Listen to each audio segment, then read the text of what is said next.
여러분, 요즘 뉴스에서 한국 방산 수출 역대 최대, K방산 세계 시장에서 존재감 확대, 이런 말들 자주 보셨을 겁니다.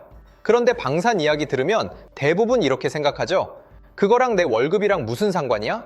오늘 영상에서는 한국 방산의 수요가 왜 갑자기 폭발적으로 늘었는지, 이게 우리나라 경제에 어떤 역할을 하고 있는지, 그리고 가장 중요한 질문, 월급쟁이 삶에서 실제로 어떤 도움이 되는지 차분하게 이야기해 보겠습니다.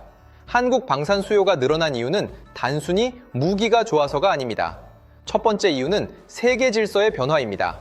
러시아와 우크라이나 전쟁 이후 전 세계가 깨달은 게 하나 있습니다. 전쟁은 끝났던 적이 없었다는 거죠.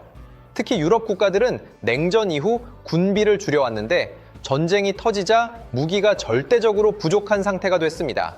문제는 미국이나 유럽 방산업체들은 가격이 비싸고 납기가 느리고 정치적 조건이 많다는 점입니다. 이때 한국 방산이 주목받기 시작합니다. 한국 방산의 강점은 아주 명확합니다. 첫째, 납기가 빠릅니다. 한국은 실제 전쟁 위협 속에서 무기를 전시 기준으로 생산해왔습니다. 둘째, 가성비가 좋습니다. 성능은 선진국 수준인데 가격은 상대적으로 합리적입니다. 셋째, 패키지 수출이 가능합니다.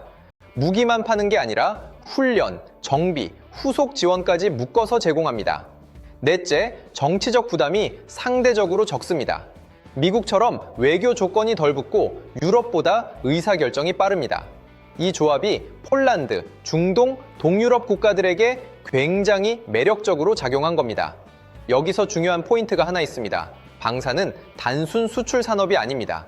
방산 산업은 철강과 기계, 그리고 전자 및 반도체와 소프트웨어까지 전부 엮여 있는 대표적인 고부가 가치 종합 산업입니다. 즉, 방산 수출이 늘어난다는 건 특정 기업만 잘 되는 게 아니라 산업 생태계 전체에 돈이 흐른다는 뜻입니다. 그리고 방산의 가장 큰 특징은 경기 방어력입니다. 반도체나 소비자에는 경기 침체 오면 바로 흔들리지만 방산은 국가 예산이 기반이라 상대적으로 안정적입니다. 이제 가장 중요한 이야기입니다. 그래서 내 삶에 뭐가 달라지냐?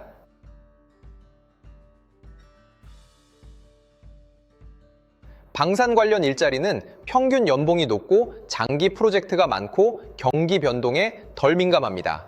둘째, 세수 증가입니다. 방산 수출이 늘면 기업 이익이 늘고 그 다음 법인세가 늘며 국가 재정이 안정화되는 이 구조가 만들어집니다. 이건 복지, 인프라, 고용 안정으로 다시 월급쟁이에게 돌아옵니다.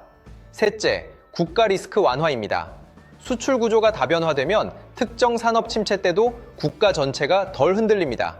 월급쟁이 입장에서 이건 굉장히 중요합니다. 내가 컨트롤할 수 없는 리스크가 줄어드는 거니까요. 그렇다고 한국 방산의 미래가 무조건 장밋빛이냐? 그건 아닙니다. 지정학적 상황이 완화되면 일시적 수요 둔화는 올 수 있고 기술 경쟁은 갈수록 치열해질 겁니다. 하지만 한 가지는 분명합니다. 한국 방산은 이제 반짝 테마가 아니라 구조적인 산업 반열에 올라섰다는 점입니다.